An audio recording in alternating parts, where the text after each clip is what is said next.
ഈ കഥയും പറഞ്ഞു പോണതേ കൊടുങ്ങയിൽ പുൽക്കൂട് മെഗാ പ്രദർശനമുണ്ട്. അപ്പോൾ പിള്ളേരൊന്ന് കാണിക്കാമല്ലോ എന്ന് വെച്ച് പോവേണ്ട. അപ്പോൾ ഞങ്ങൾ നടന്നാണ് പോണത്. കുറച്ച് ദൂരം ഉണ്ട് നടക്കാൻ, എന്നാലും കുഴപ്പമില്ല. ഞങ്ങൾ നടന്നൊക്കെ പോയി. അവിടെ എത്തിയപ്പോഴേക്കും ഇരുട്ടായിട്ടുണ്ടായിരുന്നു.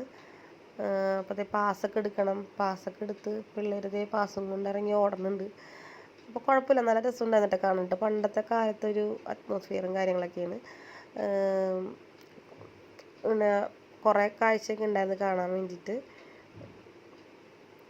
പണ്ടത്തെ കച്ചവട രീതിയും അങ്ങനത്തെയൊക്കെ കുറേ സെറ്റ്, ഇത് ഫുൾ സെറ്റാണ് കേട്ടോ. ഇത് ആട്ടുപാലം, വെള്ളച്ചാട്ടത്തിൻ്റെ സെറ്റൊക്കെ ഉണ്ടായിരുന്നു. അതൊക്കെ കാണാൻ നല്ല ഭംഗിയുണ്ടായിരുന്നു. ഇത് ഫുൾ കംപ്ലീറ്റ് സെറ്റാണ്. കപ്പലൊക്കെ ഉണ്ടാക്കിയിട്ടുണ്ടായിരുന്നു. അങ്ങനെ ഞങ്ങൾ ഫ്ലൈറ്റിൽ കയറാൻ പോവേണ്ട. പിള്ളേരെ പറ്റി ഞങ്ങൾ വിമാനത്തിൽ കയറാൻ പോകണമെന്നും പറഞ്ഞിട്ട് ഓടിപ്പോകണ്ടായിരുന്നു. അവിടെ കാണാനും കുറച്ച് സംഭവങ്ങളൊക്കെ ഉണ്ടായിരുന്നു. അപ്പോൾ ഇത്രയൊക്കെ ഉണ്ടായിരുന്നുള്ളൂ. പിന്നെ ഞങ്ങൾ അവിടെ നിന്ന് ഫുഡൊക്കെ കഴിച്ചിട്ടുണ്ടായിരുന്നു. വീഡിയോ ഒന്നും എടുക്കാൻ പറ്റിയിട്ടുണ്ടായില്ല.